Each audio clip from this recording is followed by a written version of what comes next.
কথায় আছে রচনা পড়ি দৃষ্টিভঙ্গি বুঝি। তাহলে রচনাটা তো আমরা জানি, রচনা কি? মনের অভিব্যক্তি লেখার মাধ্যমে প্রকাশ করা। আমাদের মনে বিভিন্ন ধরনের অভিব্যক্তি হয়, কোনটা প্রয়োজনে, কোনটা হচ্ছে আনন্দের, কোনটা হচ্ছে বিরোধী। এই প্রত্যেকটা অভিব্যক্তি যখন আমরা কোনো ভাষার মাধ্যমে লিখিতভাবে উপস্থাপন করি, সেটাই হচ্ছে রচনা।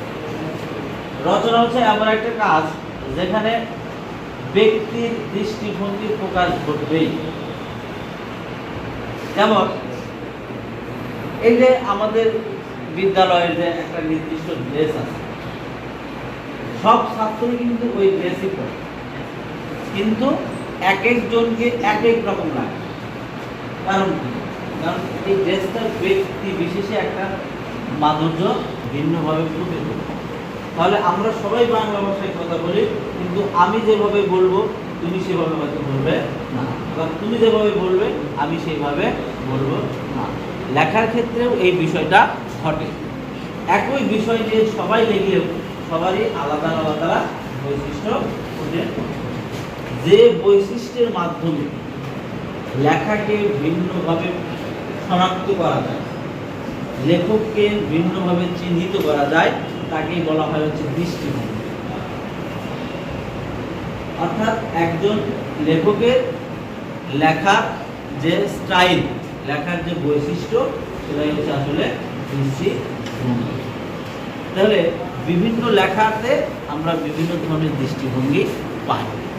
এই দৃষ্টিভঙ্গি অনুসারে যারা তাত্ত্বিক, মানে সাহিত্য বিষয় নিয়ে যারা গবেষণা করে, তাদেরকে বলা হয় সাহিত্য সমালোচক বা তাত্ত্বিক। তারা এই রচনাকে 5টা দৃষ্টিভঙ্গি থেকে ভাগ করেছে। যে লেখাতে সাধারণত 5 ধরনের দৃষ্টিভঙ্গি ফুটে ওঠে। তার মধ্যে প্রথম বলা হচ্ছে প্রায়োগিক লেখা। তাদের মধ্যে কি প্রথম লেখাটা কি? প্রায়োগিক লেখা। প্রায়োগিক মানে কি? যেটা প্রয়োগ ঘটে, যে লেখাটা আমাদের কাজে, সবসময় আমাদের কাজের ক্ষেত্রে প্রয়োগ হয়, সেই লেখাটা হচ্ছে প্রায়োগিক লেখা। যেমন বন্যাতে সারিয়া গান্ধী ধারাভাষ্যের চর ডুবে গেছে, তাহলে এই ধারাভাষ্যের চরটা যদি ডুবে যায়, তাহলে ওখানে ত্রাণ পৌঁছায় দিতে হবে, কিংবা কেউ ত্রাণ ওখানে পৌঁছে দিছে। এই বিষয়ে বিভিন্ন সংবাদপত্র, মিডিয়া কভার করে। এই যে ওই বিষয়টাই যদি পরের দিন আমরা নিউজে দেখতে পাই, এটাকে বলা হয়েছে প্রতিবেদন বা সংবাদ প্রতিবেদন। তাহলে প্রতিবেদন মানে কোনো ঘটনার পরিপ্রেক্ষিতে কোনো কিছু লেখা, যাকে সংবাদ বলা হয়, সেটাকে বলা হয় প্রতিবেদন। তাহলে এই প্রায়োগিক লেখার মধ্যে গুরুত্বপূর্ণ হচ্ছে কি? সংবাদ প্রতিবেদন। আমরা দেখবো যে আমাদের প্রথম অধ্যায়ে একটা বিষয় দিয়েছে, তার নাম ফলের গাছ লাগিয়ে সফল হাবিবুর রহমান। এর একটা কি হচ্ছে? প্রায়োগিক লেখা। এটা একটা প্রতিবেদনের বিষয়, এটা একটা রচনার প্রতিবেদন। আবার তোমার বিদ্যালয়ে হয়তো বার্ষিক ক্রীড়া প্রতিযোগিতা হয়ে গেছে, প্রধান শিক্ষক হয়তো বললো যে নাহিদ, তুমি এই বিষয়ে একটা প্রতিবেদন উপস্থাপন করো। তাহলে ওখানে কি কি অনুষ্ঠান হয়েছে, কে কে অনুষ্ঠান ছিল, পত্রিকা ছিল, এসব নিয়ে তুমি একটা রিপোর্ট দিলাও, এটা একটা প্রতিবেদন। তাহলে প্রতিবেদন একটা প্রায়োগিক। এখন দ্বিতীয়টা হচ্ছে কি? বিবরণমূলক লেখা। আমরা নানা প্রয়োজনে নানা জায়গায় যাই।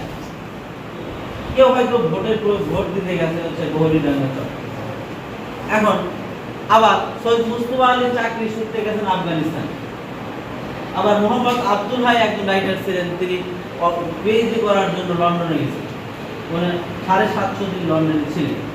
তাহলে এই যে একটা জায়গায় গেলেন, একটা জায়গায় গিয়ে তার সেখানকার বৈশিষ্ট্য উনি তার লেখাতে ফুটিয়ে তুলতে পারেন। এই ধরনের লেখাকে বলা হয় বিবরণমূলক লেখা। মানে কোনো স্থানে গেছেন, সে কি কি দেখছেন, সেই বিষয়গুলো যদি কোনো লেখায় ফুটে ওঠে, তার নাম হচ্ছে কি? বিবরণমূলক। আমি তো বললাম যে তুমি ধারাভাষ্যের চরে গেলা, ওখানে যে কি কি দেখলা, সেটাকে তুমি লিখতে পারো। এটাকে বলা হয় বিবরণমূলক লেখা। বিবরণমূলক লেখার মধ্যে ভ্রমণ কাহিনী, তাদেরকে আমরা বলি সহজ কথায় বলে হচ্ছে কি? ভ্রমণ কাহিনী। অভিজ্ঞতা ভ্রমণ লেখা। তোমাদের বই আছে বিলাতে 750 দিন, মোহাম্মদ আব্দুল হাইয়ের লেখা একটা বিবরণমূলক লেখা। তিনি বিলাতে লন্ডনে পিএইচডি করতে গিয়েছিলেন, সেইগুলোকে তিনি এই লেখাটা লিখছেন। এই জন্য এটা হচ্ছে বিবরণমূলক লেখা। তারপর হচ্ছে তথ্যমূলক লেখা। ওর যে লেখার মাধ্যমে আমরা তথ্য পরিবেশন করি, একে নির্দিষ্ট তথ্য দিই। যেমন বাংলাদেশের জনসংখ্যার উপর একটা রিপোর্ট দেয়, তোমাদের হয়তো পরীক্ষার কাজ দেওয়া হলো বাংলাদেশের জনসংখ্যার উপর রিপোর্ট দেয়। তখন কি হবে? লিখতে হবে বাংলাদেশের জনসংখ্যা কত, বাংলাদেশের জনসংখ্যার ছেলের হার কত, মেয়ের হার কত, জন্ম হার কত, মৃত্যু হার কত। তাহলে এই লেখাটা আবার তিনটা উপায় লিখতে হয়। একটা হচ্ছে তুমি লাইব্রেরিতে বসে বিভিন্ন বইয়ের তথ্য ফেলে লিখতে পারো। দ্বিতীয় হচ্ছে তুমি পর্যবেক্ষণ করে একটা জায়গায় গেছাও, যা আসে সরেজমিনে দেখলে এই গ্রামের জনসংখ্যা কয়জন হাতে গুনে দেবে, পরিসংখ্যান যাকে বলে, এই পরিসংখ্যান করে লিখতে পারো। আবারটা হচ্ছে কি তুমি তোমার অভিজ্ঞতাকেও বর্ণনা করতে পারো। যেমন এই বইয়ে তোমাদের একটা অভিজ্ঞতা আত্মস্মৃতি কথা আছে, যেটা হচ্ছে বিবরণ তথ্যমূলক রচনার মধ্যে পড়ে গেছে। এবার হচ্ছে বিশ্লেষণমূলক লেখা। এই যে তথ্য কোনো একটা জায়গায় এই তথ্যগুলো পরিবেশন করলো, পরিবেশন করে আরেকজন সেই তথ্যকে বিশ্লেষণ করলো। হ্যাঁ, বিশ্লেষণ করে দেখা গেল যে বাংলাদেশে ক্রমবর্ধমান হারে ছেলের তুলনায় মেয়ের সংখ্যা বেড়ে যাচ্ছে। এই বিষয়ে সে একটা লেখা লিখলো, এটাকে বলা হচ্ছে কি লেখা? বিশ্লেষণমূলক লেখা। বাংলা ভাষার সংকট এবং সম্ভাবনা, এই বিষয়ে একটা বিশ্লেষণমূলক লেখা লিখে মোহাম্মদ আব্দুল হাই। এরপর হচ্ছে কল্পনা নির্ভর লেখা। কল্পনা লেখার নির্ভরটা হচ্ছে একেবারেই স্বাধীন লেখা, একেবারে লেখক যা মনে আসে তাই লিখতে পারে। দেখা যায় যে একজন লেখা বলাইছে যে ওই প্রাণী পৃথিবীতেই নাই, কিন্তু তার মনে হয়েছে যে আছে। সে লিখছে হাট্টি বাটির ডিম, তারা মাঠের পারে তাদের তারা দুটি সেই তারা হাট্টি বাটি। আসলে হাট্টি বাটির ডিম কেউ পৃথিবীতে চোখে দেখে না। আবার কেউ হয়তো রূপকথা লিখেছে ঘোড়া আকাশে উঠতেছে, কিন্তু ঘোড়া তো পৃথিবীতে কোনোদিন কেউ দেখে নাই যে ঘোড়া আকাশে উঠতেছে। তাহলে এগুলো হচ্ছে কল্পনা নির্ভর লেখা। কল্পনা কবিতাও হয় কল্পনা নির্ভর, রূপকথা হবে।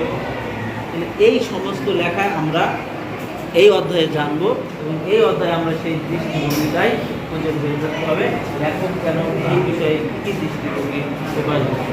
বললাম যে একই বিষয় তুমিও লিখবা আমিও লিখবা, কিন্তু আমাদের দৃষ্টিভঙ্গিটা পার্থক্য হবে। এই অধ্যায়ে আমাদের দৃষ্টিভঙ্গি খুঁজে বের করাটাই কাজ। সবাইকে ধন্যবাদ।